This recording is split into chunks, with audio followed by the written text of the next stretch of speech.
우리 주님의 놀라운 은총이 여러분 삶 속에 온전히 임하기를 주님의 이름으로 간절히 축복합니다. 여러분, 하나님께서는 여러분 얼굴을 보는 것을 매우 기뻐하십니다.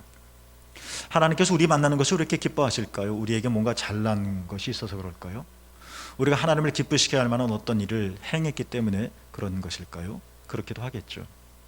그러나 우리는 우리 자신을 잘 알고 있습니다. 우리 삶의 어떤 부분은 정말 내세울 만한 것이 있는 것도 사실이지만, 그러나 우리는 이런 긍정적이고 이런 좋은 내 삶의 칭찬과 복을 해주는 것보다는 만족스럽지 못한 구석이 있다는 것을 누구보다도 잘 알고 있습니다. 나는 왜 이렇게 생겼지? 왜 나는 키가 작지? 이런 것부터 시작해서 왜 나는 이렇게 힘이 약하지? 왜 내 감정은 이렇게 너무 쉽게 무너지지? 내 의지는 이렇게 약하지? 이런 것 뿐만 아니라 어떤 외부적인 주어진 내가 선택하지 않은 환경에 인해서 내가 속상할 때도 많이 있습니다. 내가 왜 하필이면 이 시대에 태어나서, 내가 왜 이런 집안에, 또 내가 또 장남으로 태어나서, 내가 또 막내로 태어나서, 이런 걸 열거하다 보면 정말 끝이 없고 한도 없을 것입니다. 다른 사람들을 보면서 왜 나는 저런 능력이 왜 나한테는 없지?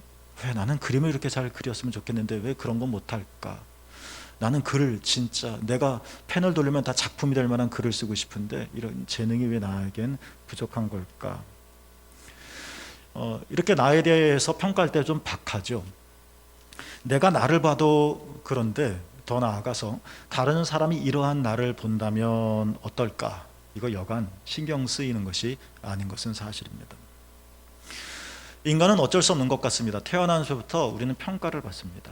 나를 평가해 주세요 라고 나서지 않아도 사람들이 나를 평가합니다. 막 태어난 아이를 보면 이놈 잘생겼네 평가합니다.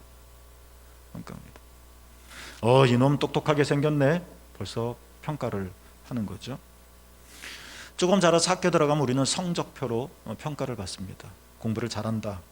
초등학교 들어가면서부터 우리는 얘가 어느 대학 들어가겠다. 우리는 평가를 받습니다. 이렇게 내가 나 자신뿐만 아니라 다른 사람들이 나를 바라볼 때도 내가 해낸 일을 통해서 나의 미래 또는 나의 가치를 판단하고 평가를 합니다. 얼마 전이었었죠. 요즘 코로나로 교회 전체가 한국 사회가 어렵다 보니까 특히 교회 내 농어촌 교회 인구가 증가하는 것도 아니고 교회가 부흥할 수도 없는 상황이 있고 점점 어려워지는 농어촌 교회를 좀 돕자. 그래서 감독님의 어떤 제안이 있었고, 그래서 후원하시는 교회들에게 다 이렇게 공문을 하나 받습니다. 이미 구두로 들었던 얘기라 저도 마음의 준비는 하고 있었는데 공문을 딱 받아봤죠. 첨부 자료에 그 공문에 첨부된 자료를 보니까 교회 명단이 쭉 나와 있었습니다. 그리고 그 교회 옆에는, 그 교회 이름이 적힌 옆에는 후원 금액이 얼마인지까지 나와 있었죠. 그런가 보다 싶었습니다. 그러니까 뭐 A 교회는 얼마에, B 교회는 얼마, C 교회는 얼마. 이제 감독님이 뭐 너무 생각하는 거 힘드니까 그냥 이렇게 해라라고 편의를 제공해 주신 것 같아요. 후원할 수 있는 교회가 한 3장 정도 이렇게 적혀 있었습니다. 근데 그것들을 쭉 보면서 문득 쭉 읽어가는데 가만히 보니까 이 후원 금액이 맨 위에 가장 많은 금액을 후원하는 교회와 금액이 적혀 있고 점점 내려오면서 금액 수가 작아지는 겁니다. 작아지는 겁니다. 그러니까 저희 교회도 어느 위치에 있겠죠. 다 후원할 수 있는 교회들만, 동부연에 있는 모든 교회들의 이름들이 다 나온 것이 아니라 후원 가능한 교회들, 그러니까 괜찮은 교회들이겠죠. 그 공문 안에 적혀 있는 거예요. 그런데도 문득 저 개인적으로 순간적으로 이런 생각을 해본 적이 있었습니다. 맨 위에 적혀 있는 가장 큰 금액에 해당되는 교회, 이건 뭡니까? 이 순서는 뭡니까? 결국은 교회 크기를 알려주는 겁니다. 이런 생각이 문득 저 안에 들었습니다. 다들 괜찮은 교회이지만 쭉 네 교회 이렇게 찾다가 맨 밑둥에 자기 교회가 있다는 것을 본 그 교회 목사님의 마음은 어땠을까라는 생각을 좀 해본 적이 있었습니다. 이렇게 우리는 태어나면서부터 계속 쉴 새 없이 평가를 받다 보니까 이러한 우리의 사회를 하나님과의 관계 속에서도 그대로 옮겨놓는 것 같습니다. 하나님이 나를 평가하실 것 같다라는 겁니다.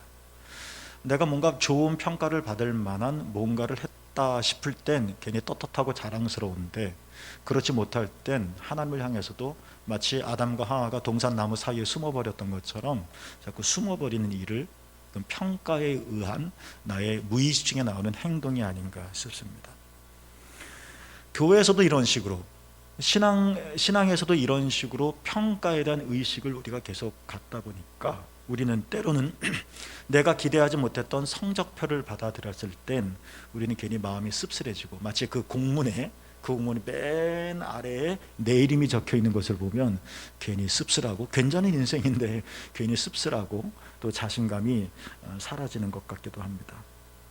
탕자 이야기를 좀 오늘까지 좀 해보려고 합니다. 가장 멋진 하나님 나라와 구원에 대한 예수님의 정말 기가 막히고도 아름다운 이 비유, 탕자 이야기인데요. 오라 우리가 여호와께로 돌아가자라고 하는 호세아 예언자의 말씀을 큰 틀에서 바라보며 2022년을 우리가 살기를 원했고, 그럼 우리가 하나님께로 어떻게 돌아야 할 것인가 하는 부분들을 묵상하기 위해서 탕자 이야기를 계속하고 있고, 오늘까지만 좀 하려고 하는데요. 이렇죠. 큰아들은 못마땅했습니다.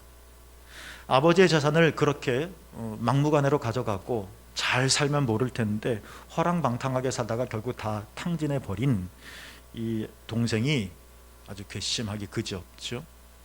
그런데 더 화가 나는 것은 뭐냐면, 이 동생도 그런데 이러한 동생을 아버지가 아주 너그럽게 대했다는 데서 괜히 막 화가 났습니다. 괜히 막 울긋불긋 화가 나는 거예요. 그래서 동생을 반기지 않았습니다. 아버지가 집으로 들어가자라고 말을 했지만 형은 집으로 들어가려고 하지 않았죠. 아주 긴장된 순간입니다. 그런데 예수님의 비유 속에서 반전이 일어납니다.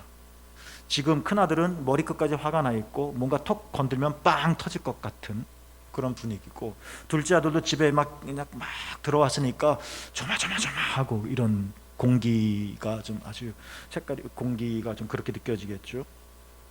그런데 반전이 뭐냐면, 우리가 상식적으로 생각하면 이 큰아들이 괘씸하기 그지없겠죠. 야, 나도 네 동생이 못했다는 거 나도 아는데 너까지 그러면 어떡해. 아빠 체면이 있지. 아빠가 들어가자면 들어가. 그래서 막 아버지도 오히려 역정을 내실 수도 있는데, 반전이 뭡니까? 아버지는 동생이 들어온 것에 대해서 전혀 기뻐하지 않고 괘씸하게 오히려 아버지에 대해 화를 내는 큰아들을 어떻게 했습니까? 그런 큰아들을 질책하지 않았다는 겁니다. 하나하나 조목조목 들이대면서 너가 이러니까 하면서 따지지 않았습니다. 그냥 받아주었습니다. 작은 아들, 누가 뭐라 그래도 잘못 살았죠. 어느 누구도 아마 이 작은 아들을 변호하지 못할 겁니다. 아버지에게 아픔을 주었죠. 아버지의 재산을 망가뜨렸죠. 형제에게 실망을 주었죠. 무엇보다도 작은 아들은 자신의 삶을 불행하게 만들었죠. 누구에 의해서가 아니라 본인이 자신의 삶을 그렇게 만든 겁니다. 이쯤 되면 우리는 어떨까요? 각성하고 회개하면 들어와 라든지, 아니면 더 완고한 아버지라면 다 회복하고 들어와 라든지, 아버지의 무너진 명예를 다시 일으키고 들어오든지, 놓쳐버린 재산을 다시 벌어서 들어오든지, 더 완고한 아버지는 얼굴도 안 볼 거야 뭐 이럴 텐데, 예수님의 비유에서 또 반전이 일어납니다. 받아주시더라도 한마디 할 수 있지 않을까요? 받아주시더라도 회초리 한번 들 수 있지 않을까요? 반전이죠. 아버지는 그런 작은 아들을 환영했습니다. 자매나 자라 이렇게 냉랭하게 말하지 않고 잔치를 열었고 초대해서 풍악 소리가 들렸다고 그랬으니까 집에 들어오는 큰아들이 이 노래 소리가 집 울타리 담을 넘어서 바깥에까지 막 퍼졌다는 이야기겠죠. 이런 엄청난 환대를 해주었습니다. 이게 놀라운 거죠. 마태복음 20장에 보면 예수님의 비유인데요, 포도원 품꾼 이야기가 나옵니다. 이건 하나님 나라 이야기입니다. 이 비유도 참 기가 막힌 예수님의 비유죠.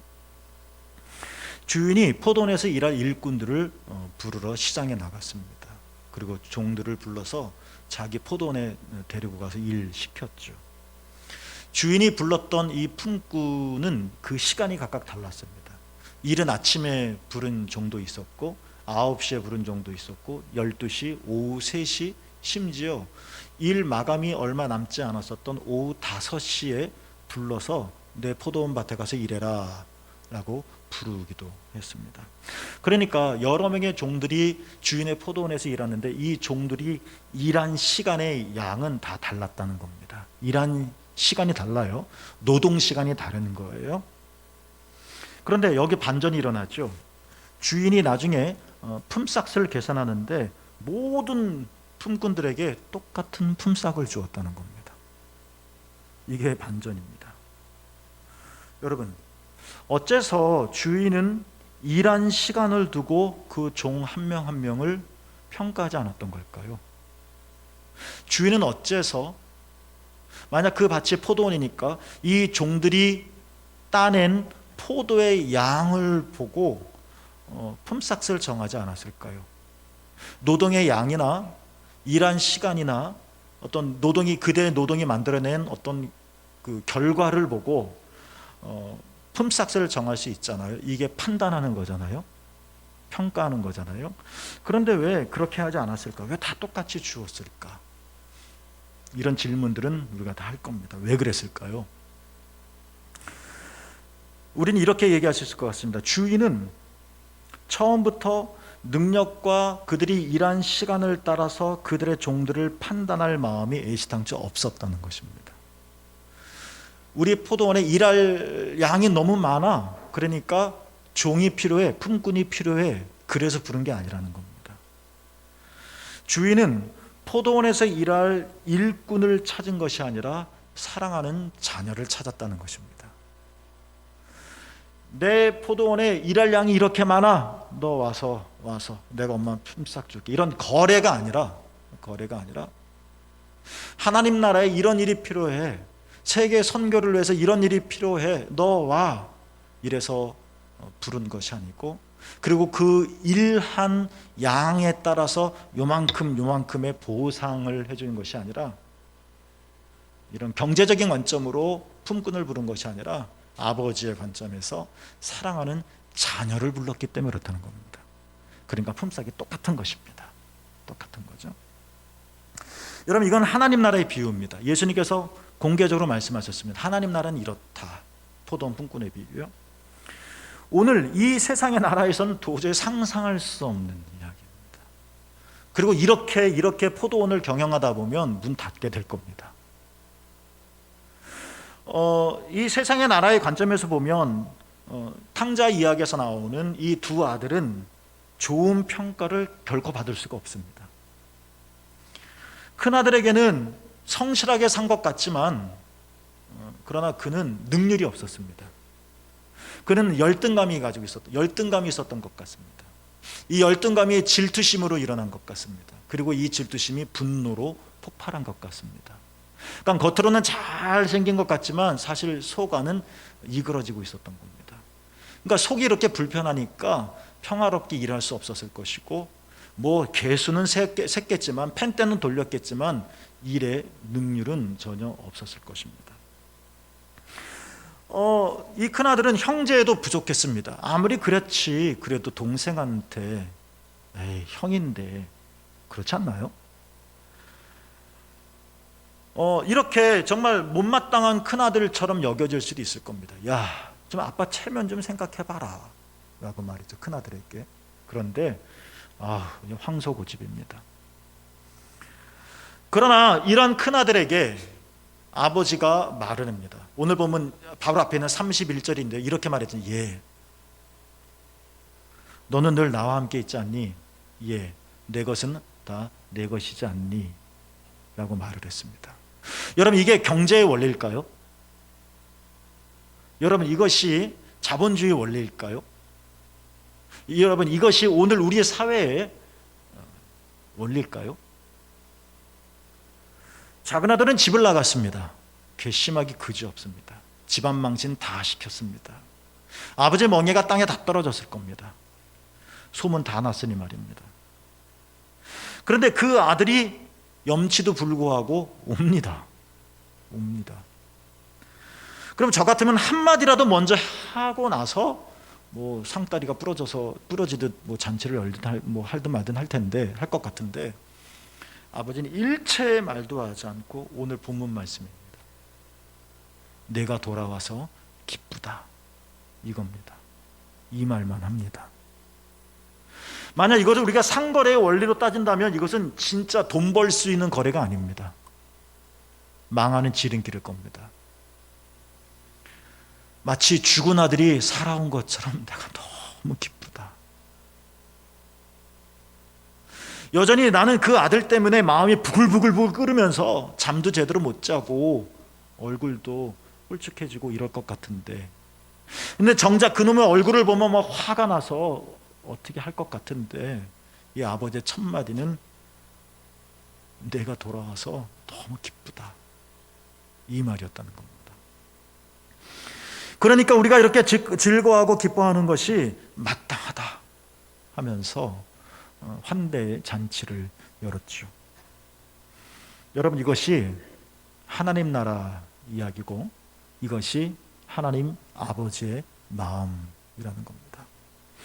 그러니까 하나님 아버지는 우리가 받은 성적표, 내가 내 자신에게 매기는 성적표, 다른 사람들이 나에게 매기는 이 성적표, A냐 B냐 C냐 D냐 또는 F냐라고 이 성적표와 전혀 상관없이 나를 사랑하신다는 겁니다. 내가 얼마나 일을 잘하느냐, 너는 100다니엘이요, 5다니엘이요, 이런 게 아니라는 겁니다. 내가 얼마나 몇 시간을 일했느냐, 이게 아닙니다. 내가 얼마나 이 집안을 위해서 헌신을 했느냐, 이게 아닙니다. 아버지는 이런 것들을 다 판단할 수 있었습니다. 주인은 이런 것들을 다 판단할 수 있었을 것입니다. 그러나 그것까지 판단하지는 않았습니다. 왜요? 아버지니까. 왜요? 일할 일꾼을 찾는 것이 아니라 사랑하는 자녀를 부르시는 거였으니까. 그래서 그 평가, 성적표의 기준을 내려놓고 큰아들이 이래도 작은 아들이 이래도 아버지는 야, 내가 돌아와서 기쁘다. 여러분, 이분이 바로 우리 하나님 아버지이십니다. 제가 좋아하는 화가가 있는데 네덜란드의 화가죠. 렘브란트라고 하는 사람이 있습니다. 이 사람의 그림은 굉장히 특징적이죠. 전체 그림이 좀 어두컴컴합니다. 그런데 정말 말하려고 하는 부분, 중요하게 여기는 그 부분은 환한 빛입니다. 이게 아주 빛의 화가죠. 이 렘브란트가 오늘 보면 탕자의 이야기를 소재로 해서 그림을 그린 것이 있습니다. 그 그림의 제목이 탕자의 귀향, 고향으로 돌아왔다는 거, 이 그림입니다. 제가 제천에서 첫 목회를 했는데 제천 부근에 보면 베론 성지라고 하는 곳이 있습니다. 옛날에 우리나라의 카톨릭 박해가 어마어마하게 심했을 때 사람들이 이 18원 칼날을 피해서 그 베론이라고 하는 그곳에 도착을 해서 거기서 조금씩 모여서 숨어서 사는 겁니다. 지금이야 뭐 도로가 생겼으니까 쑥쑥 들어갈 수 있지만 진짜 산골짜기 같은 곳입니다. 거기가 성지가 되어서 정말 잘 해놨습니다. 우리 교우들도 한번 몇 번 저랑 같이 갔다 온 적 있죠. 근데 거기에 보면 이제 여러 가지 기념품을 판매하는 것도 있는데 요즘은 그렇지 못했지만 전에 이제 뭐 일이 있어서 원주에 제가 이렇게 들릴 때 있으면 제천하고 가까우니까 베론 성지 옛 생각을 하면서 갔는데 어느 날 이 그림이 있어서 제가 사온 겁니다. 물론 이 그림은 렘브란트가 직접 그린 그림은 아닙니다. 그것이면 진짜 어마어마한 비싼 그림이 되겠죠. 그런 그림은 아닙니다. 복사한 거죠. 누가 탕자인지, 이 그림을 보면 누가 탕자인지 금방 아시겠죠? 그렇습니다. 옷 색깔이 다른 사람이죠. 여러분 보이시나요? 탕자의 머리가 보이시나요? 머리가 하나도 없죠? 마치 교도소에서 막 나온 사람처럼 말입니다. 그리고 다른 사람들은 다 얼굴을 보이는데 탕자만 얼굴이 가려져 있죠. 몸을 뒤돌려 있어서. 옷도 다르죠. 안고 있는 사람은 아버지인데 자줏빛 귀족 색깔이잖아요. 망토를 들고 있죠. 오른쪽 끝에 서 있는 사람이 누구냐? 빨간 옷을 그리는 사람이. 뭐 학자들마다 얘기는 다른데 모르겠습니다. 렘브란트 얘기를 들어봐야 되는데 그가 아무도 얘기를 안 했어요. 근데 많은 사람들이 맨 오른쪽에 있는 사람이 탕자의 형일 거다, 큰아들일 거다라고 얘기를 하는데, 이렇게 아버지와 큰아들이 입은 빨간 옷과는 탕자의 옷은 아주 대조적이죠. 단순히 무채색이 아니라 초라해 보이죠. 탕자의 발이 보입니까? 신발이 낡았죠. 그렇죠? 그리고 그것마저 벗겨져 있습니다. 이렇게 신발, 머리, 그다음에 색상, 등, 어디를 향하고 있느냐, 이런 모든 것들이 지금 탕자의 현실을 잘 보여주고 있는 것이죠. 자, 그런데 이 그림 속에서 정말 그 빛이 비치는 그 부분을 제가 좀 확대를 좀 한번 해봤습니다. 네, 탕자의 머리가 더 분명하게 보이죠. 아버지가 축 처진 지쳐있는 탕자의 어깨 위에 두 손을 이렇게 얹고 있는 그런 그림입니다. 헬렌 아우엔이 이 그림을 해석을 했는데요, 저도 이 그림을 제 방에 걸어놓고 있으면서도 잘 못 봤었던 아주 세심한 부분을 헬렌 아우엔이 풀어놨는데 정말 그렇다라고 제가 공감을 한 게 있어서 여러분도 한번 보셔요. 제 얘기 한번 들어보시고, 아버지가 축 처진 지친 작은 아들의 어깨에 이렇게 손을 얹고 있습니다. 아버지의 오른손 있죠, 그렇죠? 아버지의 오른손하고 왼손이 조금 다르죠. 오른손이 조금 작죠. 그리고 손이 약간 저렇게 모아져 있죠. 왼손은 이런 게 약간 벌어져 있잖아요. 그렇죠? 그렇죠? 그런가요? 그러니까 헬렌 아우엔이 이 그림을 감상을 하면서 렘브란트가 아버지의 이런 마음을 이렇게 붓질을 통해서 담았구나라고 찾아낸 겁니다. 나름대로 해석을 한 거예요. 그러니까 아버지의 이 오른손은 가지런히 이렇게 모아져 있고 상대적으로 왼손보다 부드럽고 다정하게 보이죠. 유하게 보이죠. 그래서 이 지친 작은 아들을 어루만지고 있고 마치 토닥거려주고 있는 것 같고 위로해 주는 것처럼 보여요. 그러니까 아버지의 오른손은 사랑의 손이고 용서의 손이고 자애의 손인 거죠. 반면에 왼손을 보면 어떻습니까? 오른손에 비해서 손이 이렇게 벌려져 있죠. 그렇죠. 그리고 붓질한 걸 보면 좀 뭔가 이렇게 근육이 나온 것처럼 힘이 있는 것처럼 이렇게 보여지죠. 마디마디에 힘이 있는 겁니다. 그러니까 오른손 가지고는 이 지친, 정말 말할 수 없는, 고개를 들 수 없는 탕자를 위로해주고 토닥거려주는 그런 어머니와 같은 손이면서, 반면에 왼손은 약간 힘이 들어가 있면서 손가락 마디를 벌렸으니까 더 넓게 잡을 수 있잖아요. 이 지치고 무너져가는 이 작은 아들을 단단하게 부여잡고 있는 이 아버지의 모습을 이렇게 렘브란트가 그렸을 것 같다. 그러니까 렘브란트가 성경 이야기를 그림으로 굉장히 많이 그려냈거든요. 그거를 읽어보면 우리가 성경을 묵상하면서 놓쳤던 것들을 그림을 통해서도 많이 볼 수 있게 해주는데, 정말 그렇구나. 그냥 아무 생각 없이 단순하게 아버지가 그냥 와락 껴안은 거 아니라 그냥 그 아들을 보니까 순간적으로 감정이 격해져서 그냥 왁 아무 생각 없이 껴안은 것이 아니라 이 손 하나하나, 이 손의 모양 하나하나를 통해서 아버지가 이 아들에 대해서 어떤 생각을 하고 있는지 알 수 있다는 겁니다. 그러니까 아버지의 왼손은 정말 아버지처럼 무너져 내려가는 이 둘째 아들, 삶을 포기하려고 하는, 그냥 종으로 살려고 하는 이 아들을 딱 부여잡는 겁니다. 힘있게. 아니야, 너는 내 아들이야. 꽉 부여잡는 겁니다. 반면에 오른손에 마치 어머니 손처럼 보드라운 이 손은 할 말이 없어서, 고개를 쳐들 수가 없어서 등만 보여줄 수밖에 없는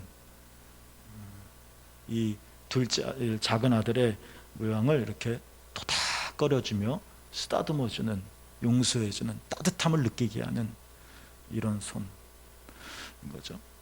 그러니까 우리에겐 다 손이 필요한 것 같습니다. 예수님께서 현장에서 가늠하다 걸린 이 여인을 용서해 주셨죠. 많은 사람들이 이 여인을 보고 돌을 들어 던져 죽이려고 했습니다. 그때 죄 없는 자가 와서 먼저 돌을 던져라 하는 말씀을 듣고 다 뿔뿔이 흩어졌죠. 예수님과 여인만 남았습니다. 정말 해피엔딩인 것 같죠. 이야기가 근데 거기서 끝났을까요? 아닙니다. 아무도 없을 때, 다 사라졌을 때, 정죄하고 판단하고 성적파 매기려고 한 사람들이 다 없어졌을 때 딱 한 사람, 성적표를 매길 수 있는 딱 한 사람만 남아있을 때 예수님이 있죠. 그때 예수님이 이 여인에게 이렇게 말을 했습니다. 나도 너를 정죄하지 않는다. 그 다음 말이 뭔지 아시죠? 다시는 죄를 짓지 말아라. 이 말씀해 주셨습니다. 나도 너를 정죄하지 않는다 하는 말은 렘브란트의 그림의 오른손처럼 용서해주고 쓰다듬어준 손이라면 다시는 그 죄를 짓지 말아라. 꽉 붙들어주는 손이죠. 요한복음 5장에서 38년 베데스다 연못가에서 이 병자를 고쳐주셨죠. 38년 동안 누구도 관심을 끌지 못했고 어느 누구도 이에게 다가가지 않았었던, 몸도 아프고 마음도 아프고 관계도 아팠었던 이 사람을 예수님께서 고쳐주셨죠. 내가 무엇해지기를 원하느냐. 예수님께 고치고 나셔서 이런 말씀하셨습니다. 아, 신났지? 잘됐지? 축하해. 박수치고 떠나보내지 않으셨습니다. 똑같이 말씀하셨습니다. 그렇죠? 위로해주는 손이 있고 붙들어주는 손이 있는 겁니다. 작은 아들에게 큰 아들도 마찬가지였을 거라는 생각이 듭니다. 우리는 정말 위로를 받고 싶은데 어디로 가야 할까요? 가는 족속 다 나를 평가하지 않습니까? 나는 정말 마음이 좀 따뜻함을, 훈훈한 공기를 맞이하고 싶은데 어디로 가야 할까요? 사람들이 다 나에게 성적표 매기지 않습니까? 당신은 목사니까 이 정도 돼야 되지 않아? 이렇게 살아야 되지 않아? 저도 평가를 받습니다. 우리 세상의 나라는 우리를 평가합니다. 그 사람이 못돼서 나를 평가하는 것이 아니라 이게 세상의 원리입니다. 내가 일한 시간을 가지고 나를 판단을 하고 내가 따낸 이 포도송이의 양을 가지고 나를 평가를 합니다. 그러나 하나님 아버지는 그렇지 않으시다는 겁니다. 다 똑같이 주셨습니다. 저희 부모님이 예전에 지금 서울에 계시지만 서울에 오래전에 사셨을 때, 오래전이죠. 이렇게 가끔 이렇게 서울에 올라가면 잡니다. 제가요. 그럼 어머니가 이런 말씀하신 게 기억이 납니다. 야, 너는 엄마 아빠 집에 와서 이렇게 맨날 잠이나 자니? 네 누나도 그러더만 너도 그러니? 어머니는 좀 더 얘기 나누고 싶고 그러고 싶은데 잠만 잔 건 아닌데. 예. 그러면 제가 순간적으로 애둘러서 이렇게 얘기하죠. 어머니, 그래도 어머니 집이 편하니까 내가 잠이라도 자지. 어머니 집이 불편했으면 제가 처갓집이었으면 잠이나 잘 수 있었겠어요? 내가 외삼촌 집이었으면 잠잘 수 있었겠어요? 편하니까 이렇게 애들로 표현했는데, 거기는 평가받는 집이 아니니까 잠이 오는 거죠. 여러분, 우리는 어디에 가야 평가를 안 받을 수 있을까요? 어디 가야 정말 잠을 잘 수 있을까요? 꿀잠을, 단잠을. 우리는 어디를 가든지 내가 몇 데나리온 받을 수 있을까? 내 임금이 얼마나 될까? 사람이 나를 어떻게 바라볼까? 우리는 그것들을 의식하며 전전긍긍하면서 일을 하지 않습니까? 잠시도 쉬지 못하고. 탕자는 아버지 집에 가는 순간 이미 평가를 또 하나 받게 되어질 것입니다. 아버지가 나를 이렇다, 너는 이런 사람이다, 내 잘못은 이거다 라고 평가받을 거라고 생각했겠죠. 그러나 아버지는 평가하지 않았습니다. 위로해 주시고 붙잡아 주셨습니다. 이게 하나님 아버지라는 것입니다. 여러분, 우리가 어디로 가야 할까요? 우린 정말 어디로 가야 마음 편할 수 있을까요? 우리는 어느 집을 가면 돈을 많이 벌 수 있고, 우리는 어디로 가면 성공할 수 있고, 우리는 어디로 가면 내 이름이 올라갈 수는 있습니다. 그럼 우리는 어디로 가면 평화를 경험할 수 있을까요?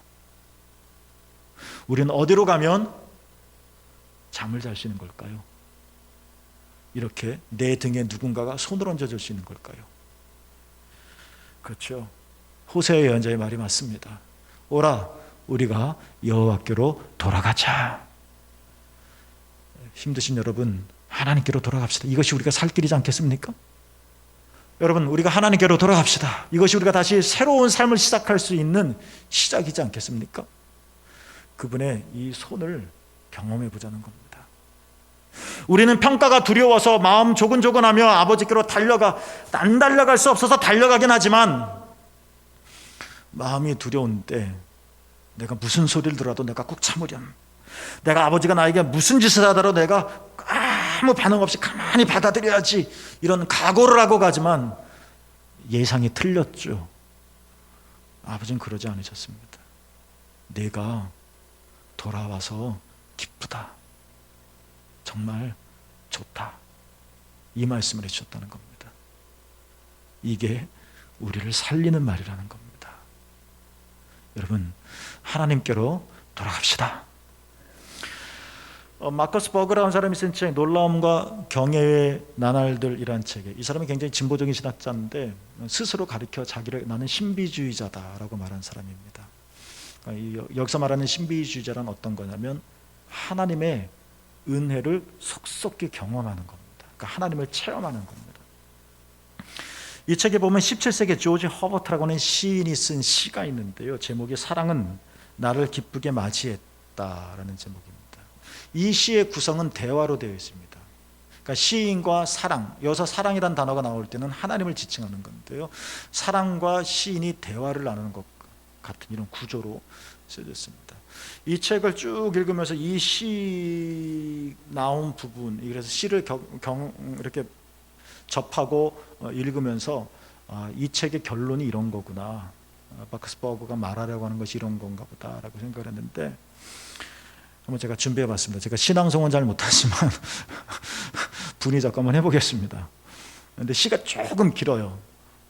그래서 이렇게 영상을 좀 만들었습니다. 한번 여러분 보시고 한번 이 시를 한번 여러분 음미 한번 해보실래요? 사랑이라는 단어가 나오면 그건 하나님이다. 하나님이다라는 생각해 보시고 한번 제가 한번 해보겠습니다. 네. 눈으로는 이제 시를 보시고 제 귀로는 제가 낭송하는 거 들어보시고. 사랑은 나를 기쁘게 맞이했다. 조지 허버트. 사랑이 나를 기쁘게 맞이했건만 내 영혼은 뒤로 물러섰네. 더러움과 죄로 인해 떳떳지 못해서.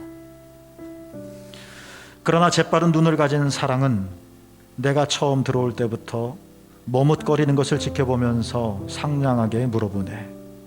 내게 부족한 것이 있는지. 나는 대답했네. 여기에 있을 자격 있는 손님이여. 사랑이 말했네. 당신이 바로 그 손님이요. 아, 그대여, 친절하지도 않고 은혜를 모르는 내가요.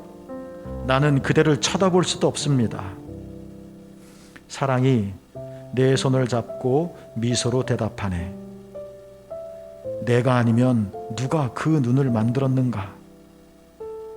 주님, 옳습니다만 나는 그 눈을 망쳐놓았습니다. 내 수치가 응당히 가야 할 곳으로 가게 두소서. 사랑이 말했네. 그 비난을 누가 감당하는지 너는 알지 못하는가? 내 사랑하는 이여, 그러면 당신을 섬기겠나이다. 사랑이 말했네. 너는 앉아서 내 살을 먹으라. 그래서 나는 앉아서 먹었네. 낭송을 잘했나요? 네.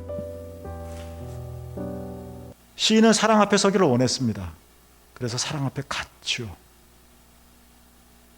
그런데 사랑을 보는 순간 뒤로 물러설 수밖에 없었습니다. 왜냐하면 더러움과 죄가 보였거든요. 주춤했습니다. 재빠르게 사랑이 이걸 알아차렸습니다. 그래서 들어오라 말합니다. 머뭇거리지 말고. 너한테 뭐가 부족하길래 그러느냐라고 묻는 겁니다. 그러자 시인이 말하죠. 여기에 있을 자격이 충분한 사람이 와야죠. 저는 그렇지 못해요. 그러니까 사랑에 말하는 겁니다. 당신이 바로 그 사람이요 라고 말이죠. 그러면서 사랑이 말하죠. 너는 앉아서 내 살을 먹어라. 잔치죠. 송아지를 잡은 이 아버지처럼. 그래서 시인은 앉아서 먹습니다. 참 어렵고 힘든 시대죠. 뭘 하더라도 만만한 게 없는 그런 시대이고, 사회가 점점 양극화가 심해져서 점점 그러워지는 것 같습니다. 며칠 전에는 어떤 목사님의 갑작스러운 은퇴 소식을 전해 들었습니다. 평상시에 제가 보면서 저분과 같은 성품이면 진짜 천사도 흠모하겠다 싶은 이런 생각이 들었던 그 목사님인데 더 목회하실 수 있었지만 그만두셨습니다. 물었죠. 힘들답니다. 힘들어서 못하겠다는 겁니다. 물론 교인이 어렵게 했거나 그런 건 아니고, 이분이 목회전 성품과 안 어울리거나 그런 것도 아니고, 목회전 실수를 했거나 그런 것도 아닙니다. 다 잘하셨습니다.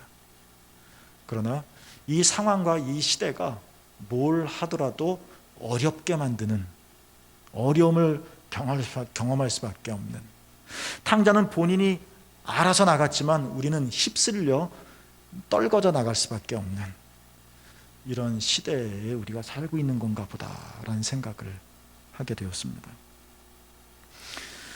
그때 우리는 어디로 가야 할까 하는 겁니다. 성경은 말합니다. 하나님께로 돌아가자라고 말입니다. 왜냐하면 그분이 오른손이 부드럽게 우리를 어루만져 주시고 그분의 왼손이 우리를 단단히 붙잡아 주시기 때문에 하나님께로 가자는 것입니다. 우리가 하나님께로 나가면 우리의 상처가 싸매어지고 우리의 아픔이 고침받기 때문에 그렇다는 겁니다. 우리가 사랑받고 새로워지고 싶다면 우리가 어디로 가야 할 것인가? 이 세상의 평가와 성적표를 두고 전혀 상관없이 우리는 어디로 가야 할 것인가? 오라, 우리가 여호와께로 돌아가자. 여러분, 그분이 여러분을 찾으시고 그분이 여러분의 얼굴을 보면 기뻐하십니다. 네가 돌아와서 기쁘다라고 말이죠. 그분 앞에 이 세상이 주는 힘이 아니라 하늘로부터 내려와 주시는 이 힘을 공급받으시고 그 은혜로 사신 여러분 되시기를 축복합니다. 기도하겠습니다. 하나님 아버지, 우리가 하나님께로 돌아갑니다.